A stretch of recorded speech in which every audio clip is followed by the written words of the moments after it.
Hey everyone, and welcome back to the Mentor Moments podcast. My name is Brayton Wooters, and I'm joined by our co-host, Dr. Michael Keener.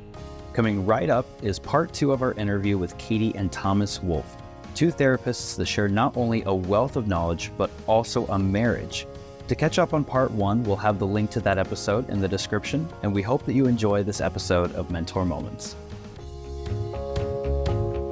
I don't know if there's a question or a comment to this, but I think a lot of people go into self-care with like, oh, just another thing that I have to do. But I think that there's a lot of having a partner that can be accountable, having somebody there in your life to point out, hey, you should probably take some self-care, or to help you in that journey at least a little bit, like 5 minutes, 10 minutes, I think is really important. I would agree with that. And not that Aubrey doesn't sort of keep me in check, but I also know just from living with somebody that, like, I know when I shift into my business mode, and if Aubrey doesn't know, then she asks me something, I have to check back. Okay, she thinks I'm morning Mike, love Mike, and I'm like, I gotta get to work. I got stuff to do, and okay, all right, good. And so that kind of self-check and having that balance. So I think it brings up a bigger conversation. Like I think about for clients. So like, what were you taught growing up? So like there's been a lot of moments where I've had to think about self-care as well. I remember grad school as well and feeling the same way. Like I have enough to do. What do you mean I have to go take care of myself? Like I don't have time for that. And so you have to think about too, like how are you taught to take care of yourself if you were at all? And I think that's something I've had to relearn for myself. Tommy and I grew up in a lot of ways very similar, but very different. I would say that I had to learn how to take care of myself, like my emotional needs. And like, if you were never taught to do that, it's kind of a foreign concept. You have to reteach yourself something or teach yourself something that you were never taught. And so it looks very different for everybody, but you have to take the time to slow down and think about like, well, what is this going to look like for me? And it's not just another task. It's actually something that's benefiting you. There's gain to this. I reflect back now. I think if I took better care of myself in grad school, and through subsequent years, I would have been a different person, a different clinician. And I'm proud of where I'm at now, but I definitely didn't take care of myself the way I could have. And I don't think I knew how exactly. So that is super helpful in our partnership, in that, we can definitely call each other out and be like, yeah, you're not doing well, you got to do this, X, Y, Z. Like I see it from an outsider, and we can kind of gently use those counseling skills with each other if we need to. So, well, yeah, as you say that, I'm thinking like we should all go home and do a genogram, right? Okay, how we thought about work. Is it a badge of honor that I'm doing 800 things at one time, or again, and as Katie was saying, okay, how did we learn? What patterns do we get from family on being open to who we are and what our needs are, right. and knowing when to, and then making sure you're taking that time to do it. Right. Yeah, because there is we talk about it within the field, and I talk about it, with clients and stuff too. Like the word being selfish has such a negative connotation to it, but it has to happen, right? Like there's a form of selfishness that has to happen. Taking that time for yourself, saying no, creating boundaries, whatever you want to label it as, that has to happen. And it's okay that happens, right? But everyone has this like, oh, I got to be there. I got to be available. I have to please comply. Yes. And then it's crashing. So we've already touched on it a little bit, but we feel comfortable to get to like the shortest question, but it's the meatiest question. And that is like, what is it like being married to a counselor? We practiced this, not practice. I asked him this question before, and I said, what are you going to say? And he tried to put it back on me, and I said, no, what are you going to say? I want to know what you. And I said, I just counseled you, right? Like she's like, you can't put it back on me. And I said, well, that's what the counselor does, right? So we should do the same. You should answer because you have a different answer than I do. Yeah. So I think it is it's a good and a bad at times, right? But like I think that the understanding is there too, because we are very open with each other on like what that person needs, right? So there's plenty of times that I get upset with work, with anything, with life, and I communicate exactly what I need to her before I go off on my tangent. Sometimes I do my best, but like, hey, I don't need any advice right now. I just need you to listen. We're not problem solving here. Like, you are the therapist right now, right? And I'm the client pacing around the office, throwing my hands up in the air. But then there is that we recognize certain things in each other because we are present. I feel like a lot of times we try to be, we're not always, but we are present. Like, she definitely knows my mannerisms. We understand the body language of what's going on and the nonverbals of what's happening. And we're able to give space or give advice or just be there and lend an ear. So we always made the joke before our daughter showed up, like, our daughter is going to be like the most chill Zen daughter ever, or she's going to be a wild child. Like, there's no in between. It's like one end of the spectrum or the next, right? So, but I think it is very beneficial. And I think that it allows us to recognize and then also not call out's not the right word, but like make the other person notice what's really going on. So. No, I agree with you. You kind of answered a little bit of both, because your initial response was like, it's wonderful. And I was like, oh yeah. What do you want me to say? You think I'm just gonna fall on a stick of dynamite here? It's terrible. Right. I would say in addition to, it's got its challenges because we're a married couple. So any relationship has its challenges. But I think that we both, a little background too, I think I kind of mentioned it, but we both went to Maryville for grad school, the same program, but at different points in time. So we didn't know each other in grad school. We met afterwards through another graduate. And so when we met each other, that was something that attracted us to each other. Like, wow, you're in the same field. Oh my gosh, we went to the same school. How do we not know each other? Yeah. And then it was this like deep understanding of like, oh wow, we have the same foundation and we both were really led to this field for similar reasons. And so I think that's really like bonded us, but it's also like, I mean, definitely you use like unintentionally sometimes like counseling skills in your relationship. Yeah.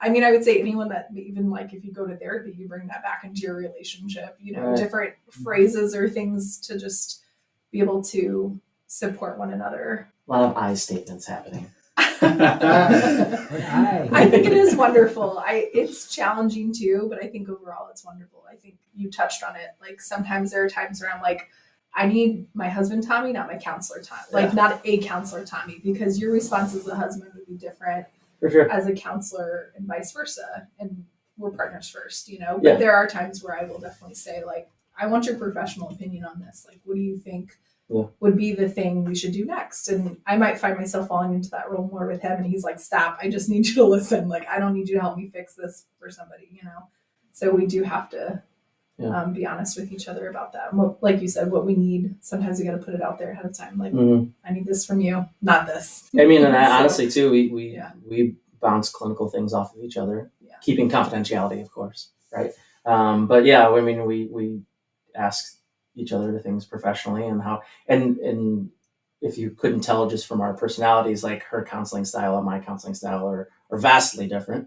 But I think it's good, right? You get a different perspective of things. And there are plenty of times where I definitely need the very slow and compassionate thing that Katie offers, that I just, sometimes I get amped up and I need that. I need for her to kind of tone me down a little bit and regroup. And so, yeah, it's great. But like she said, we're a married couple first and counselors second. So it takes practice, right? For sure. That was one of the first things I noticed, because I'm like a year and a half, 2 years into like out of grad school and therapy. One of the first things I noticed was any kind of relationship skill that I was using, I didn't want to do. Like active listening in my friendships. Nope, I'm not at work. I don't have to. I don't have to actively listen to you. For or sure. like, I don't like positive regard. Nope, it's not like my 9 to 5, so I don't have to do that. And it's a skill that I'm still having to learn, and I appreciate seeing couples that are doing it and practicing, and that it's possible to do that outside of work. Well, I will tell you too, into the world, the weird world of Katie and Tommy, is that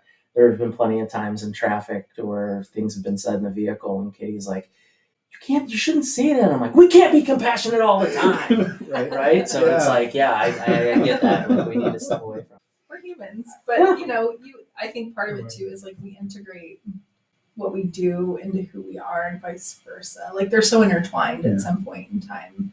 Don't we need to wish you a happy anniversary? And that's who introduced us. I know Dr. Simmons. Dr. Simmons is the one who introduced us. Yeah. I think the other thing with that too, which I feel like I've grown a lot professionally, I've learned a lot from Tommy because we both have gravitated towards different fields, like same field, but different populations. Yeah. So like Tommy always says, like, I will never work with kids. And I'm like, I'll take all the kids. I'll take all the kids. I'll work with all the kids. Right. And relationships and families and couples. And Tommy's like, just give me all the vets and the military and first responders. And not that I wouldn't work with that, but we just have gone different directions. So we teach each other a lot too, I think. Yeah, so, for sure. Yeah. It just warms my heart, Brayton. You know what I'm saying? We should have couples all the time. Oh, no, we don't want to go down. Yeah, I know. You might end up doing couples counseling. Right. All right, so actually, I'm going off script. Yes. Oh, no. Yes. Well, you like to be outdoorsy, right?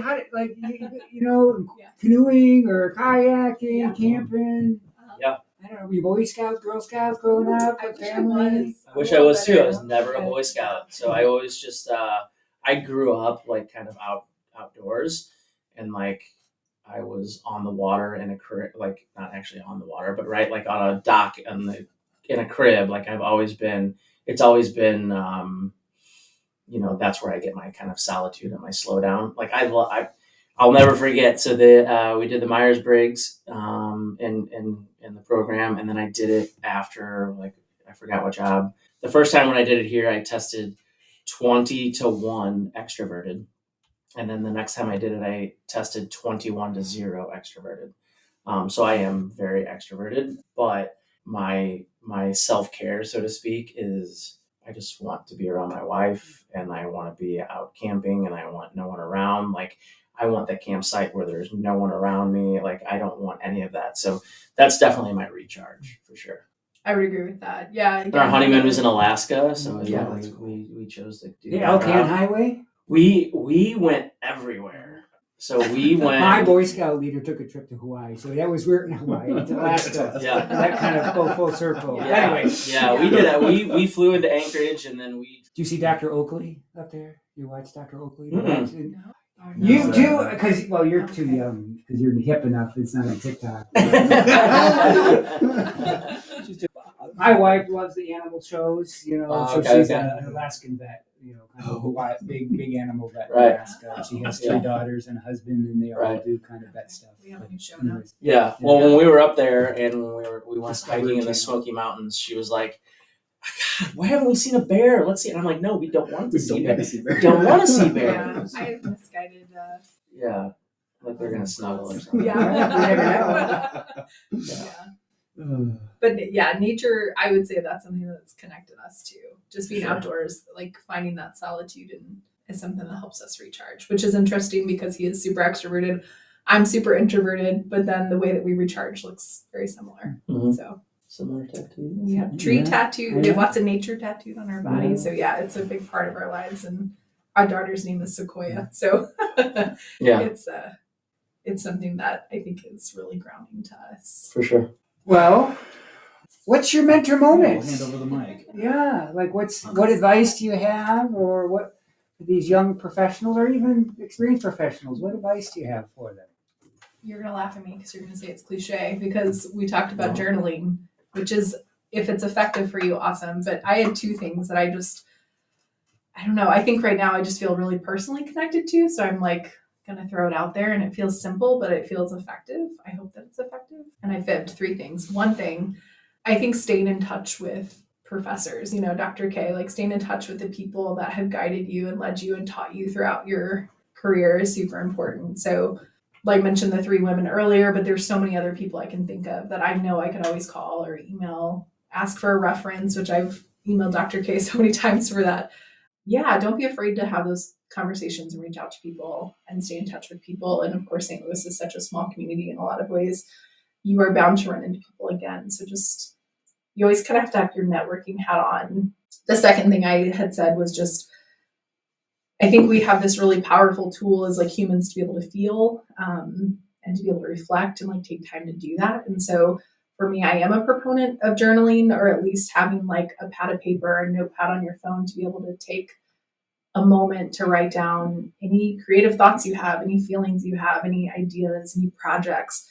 Like as time goes, instead of letting those kind of hold space up in your head, to put those onto paper and take time to read those back and reflect on those, because I think that it does help you grow.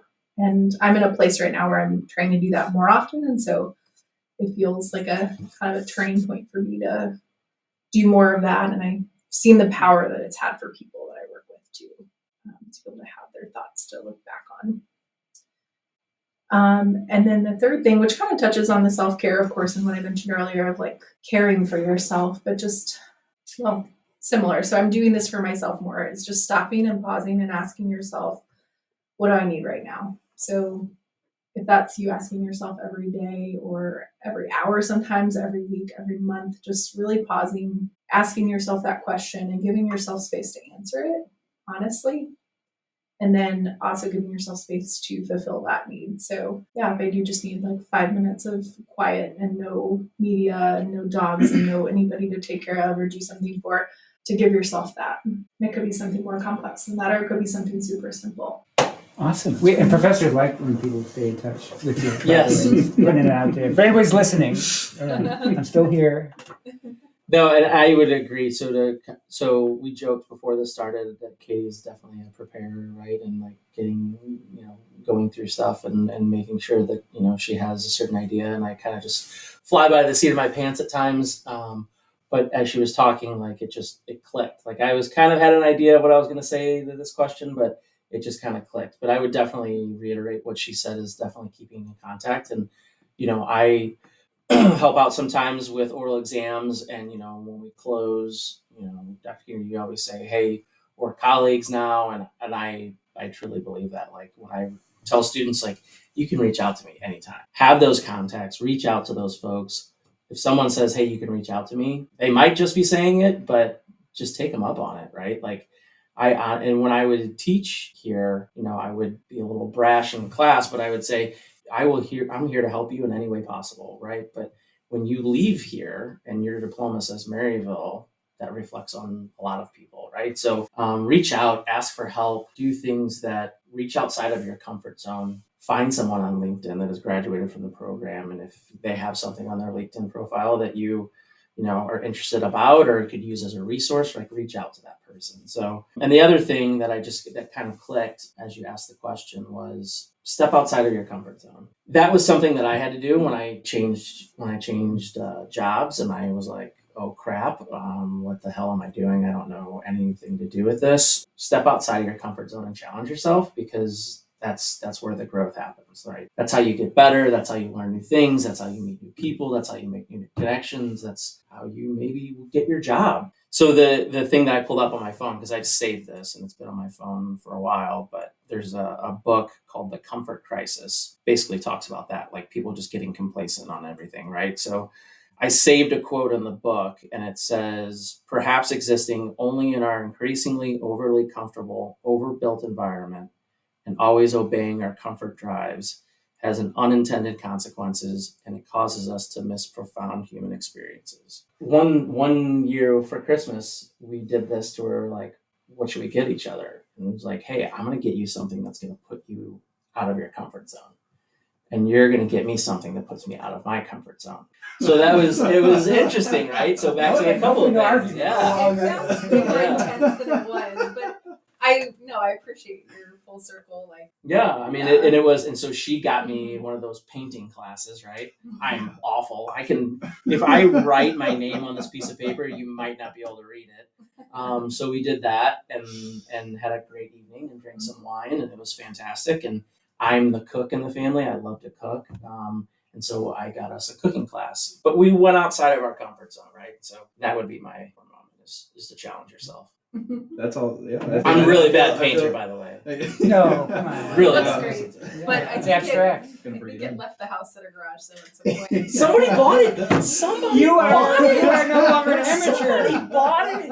I think mine did get bought. Yours got bought. Yes. Oh. Someone bought it. Someone was probably like, oh, someone's kid painted this. Someone 5-year-old kid painted this. That's great. So yeah, I'm no longer in amateur status. Gallery will be opening soon. Everyone, thank you so much for tuning in to this episode of Mentor Moments. Don't forget to leave us a 5-star review on Spotify, Apple, or anywhere that you're listening to this podcast. Be sure to follow us at Mentor Moments on Instagram, Twitter, and TikTok. And we will see you on the next episode of Mentor Moments. Are you ready for a career that makes a difference in your community? Consider becoming a counselor with Missouri Vocational Rehabilitation. Vocational Rehabilitation Counselor helps people who have disabilities find a career path that helps to use their strengths. When people have the supports that they need, it makes anything possible. I am proud that I'm able to help people change their life and reach for their dream goals. Discover the change you can make. Visit mvr.mo.gov to get started.